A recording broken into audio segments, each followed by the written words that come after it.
Hello friends, we're back with another session here which is on amniotic fluid and its abnormalities. So let's start it. Amniotic fluid is slightly alkaline fluid with a pH 7.2 to 7.4 and having low specific gravity which is 1.008 to 1.010. Its osmolarity is 250 milliosmol per liter, which is suggestive of fetal maturity. As the pregnancy advances, the volume of amniotic fluid decreases, and at 12 weeks it is 50 ml, which increases till it becomes maximum at 36 to 38 weeks, which is 1 liter. Its maximum volume can be 1 liter at 36 to 38 weeks, uh, and at term in the 40 weeks it becomes 800 ml, and post term at 43 weeks it becomes 200 ml. So as pregnancy advances, volume of amniotic fluid decreases. Every 3 hours amniotic fluid completely changed and replaced. Now the period of gestation, uh, according to the period of gestation, the contribution for amniotic fluid varies. Like in the early weeks in the first trimester, the maternal plasma usually contributes to the amniotic fluid. In between 12 to 20 weeks, the fetal skin is a major contributor, and in more than 20 weeks,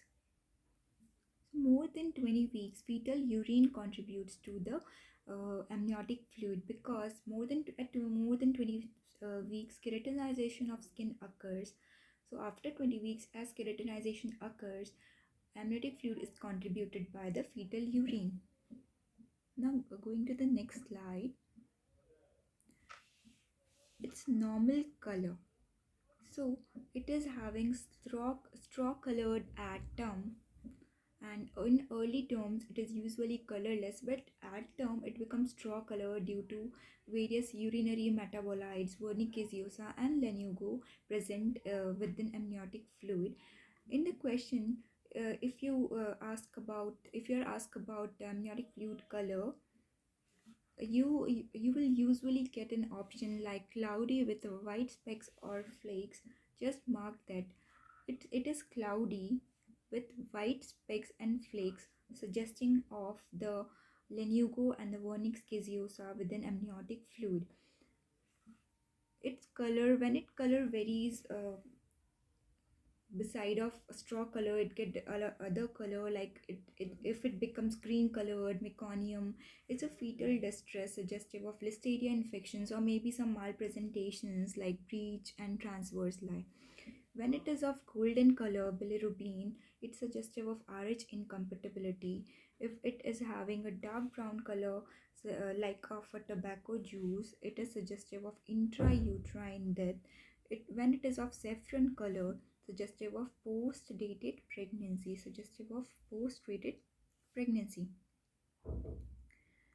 Now its composition, it is mainly 98 to 99% water and some 1% is of proteins and some other solutes.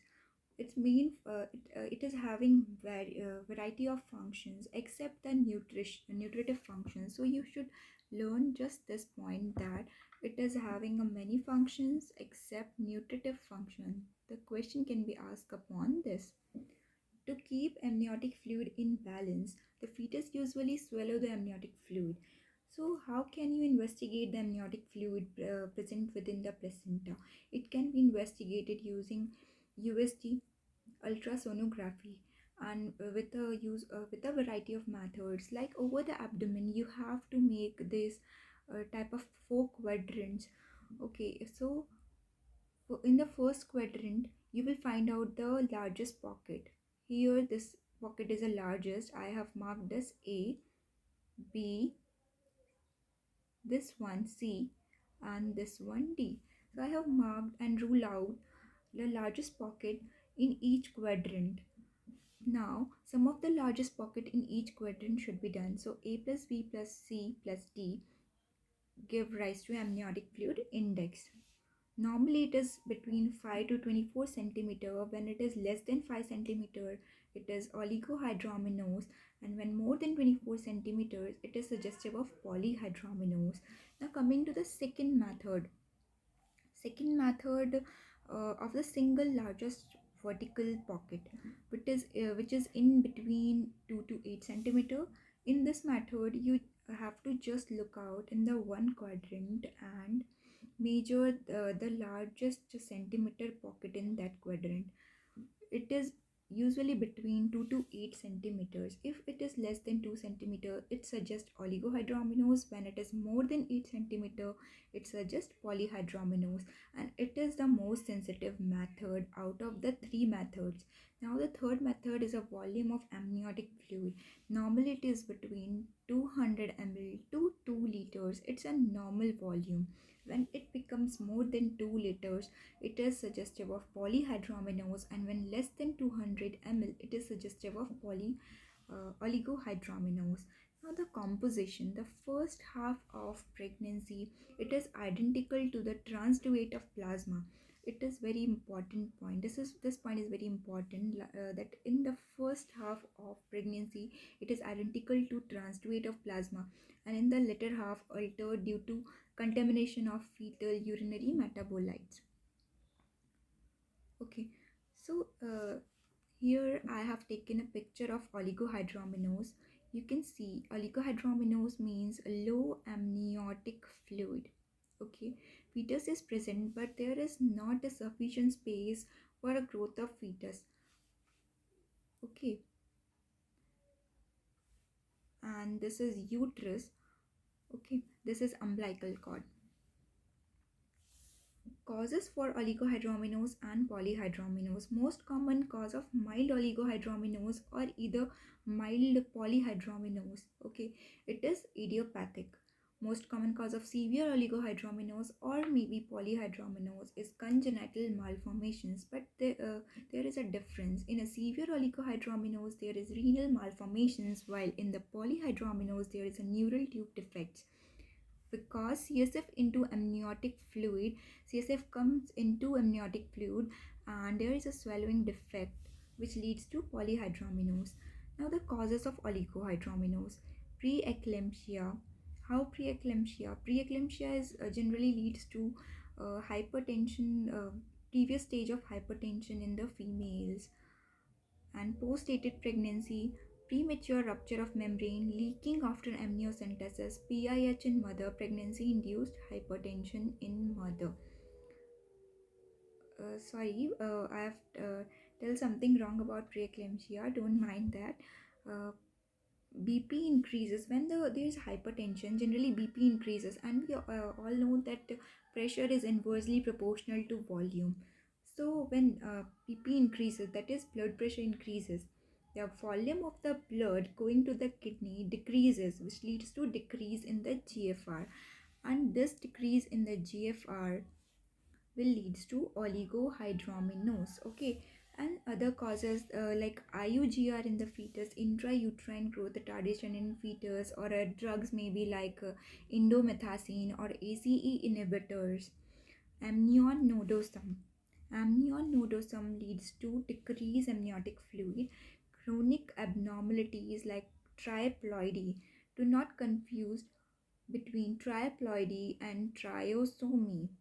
Trioploidy comes in oligohydramnios, and in polyhydramnios there is trisomy. Somy like sumo.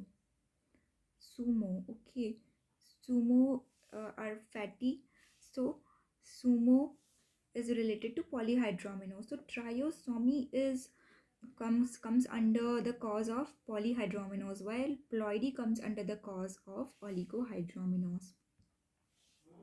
Now the causes of polyhydramnios increase increase fetal urine may be the cause, as fetus is not able to swallow. Maybe the swallowing defects are the causes of polyhydramnios. So increase fetal urine in cases of twin pregnancy.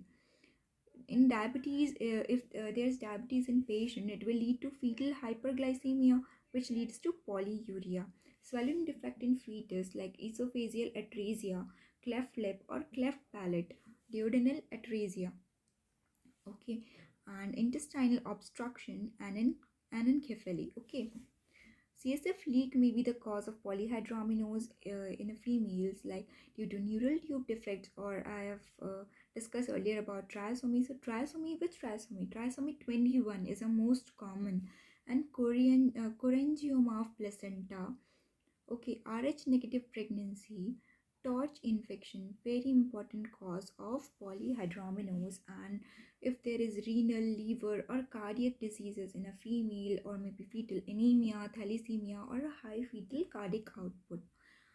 This picture is showing the in the normal pregnancy, the uterine heights are shown here in the picture, while in case of polyhydramnios, you can see that at 28 weeks, when the normal female uterine height is at 36 weeks, in the polyhydramnios it is at 28 weeks. Effects of oligo and polyhydramnios occurs early in pregnancy. Okay, if oligohydramnios occur early in pregnancy, there will be not enough space for the fetus to grow. It will lead to most commonly pulmonary hypoplasia, and limb do not get space, so limb reduction defects will be there. And if it occurs late in pregnancy, there will be problem at the foot, maybe CTEV.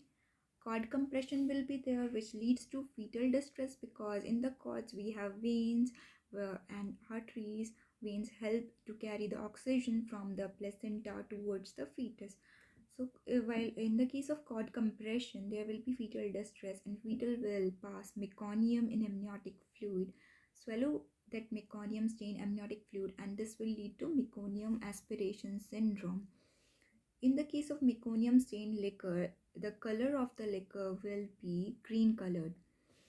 In polyhydramnios, there will be, due to excess of the fluid, more than 2 liters of the fluid suggestive of polyhydramnios. If we take the sum of all the pockets, more than 24 centimeters suggestive of polyhydramnios, and in case of single largest vertical pocket, more than 8 centimeter is suggestive of polyhydramnios. So due to polyhydramnios, as there is excessive fluid there, leads to excessive stretching of the uterus, leading to preterm labor. The labor will start at very early stages, like it may be at 28 weeks or maybe 32 weeks, so it is early. And premature rupture of membrane will be there. Abruption placenta will be there because of the pressure of that fluid. PPH, postpartum hemorrhage, because uterus lost its tone due to so much of stressing, excessive stretching. And a malpresentation. In the cases of malpresentation, there will be a green colored amniotic fluid. Okay, air embolism. Air embolism may be the effect of this polyhydramnios. Okay, now management. How will you manage the cases of oligohydramnios and polyhydramnios?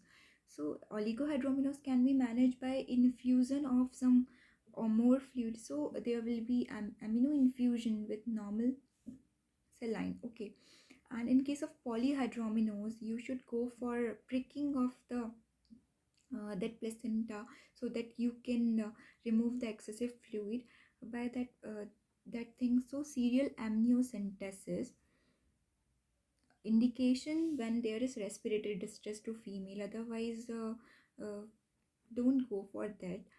But if there is a respiratory distress in the female, then definitely go for serial amniocentesis. This is generally not done because it will leads to increased chances of fetal loss.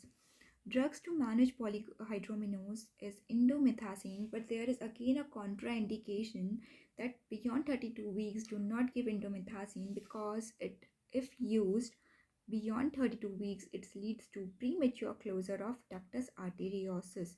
So it should not be given beyond 32 weeks. Thank you so much for watching my video. Do subscribe my channel. Thank you.